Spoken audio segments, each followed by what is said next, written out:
السلام علیکم۔ نون لیگ کے خاص رہنما ہیں جن کے منہ پہ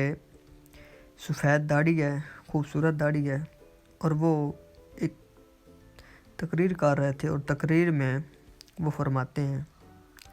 کہ اللہ کے بعد جو ہستی ہے وہ میاں محمد نواز شریف ہیں۔ تو اللہ کے بعد ان کا مطلب یہ ہوا کہ اللہ کے بعد تو کوئی اور نہیں ہے، نہ نبی ہے، نہ ہی اہل بیت ہے، نہ ہی کوئی ولی ہے، تو پھر اس اللہ کے بعد نواز شریف ہیں۔ یہ بہت گھٹیا بات انہوں نے کی ہے، اس حد تک یہ گر چکی ہیں، اور ساتھ فرما رہے کہ پاکستان کو اس برے حالات میں، ان سنگین حالات میں اللہ کے بعد اور کوئی نہیں نکال سکتا، وہ صرف اور صرف نواز شریف صاحب نکال سکتے ہیں۔ اور انہوں نے پاکستان کے لیے بہت ساری پلاننگ کر کے رکھی ہوئی ہے کہ ملک کو کیسے ان بحران سے نکالنا ہے، اور آئیں میں آپ کو یہ ویڈیو ان کی چلا کے دکھاتا ہوں۔ اللہ کے بعد جو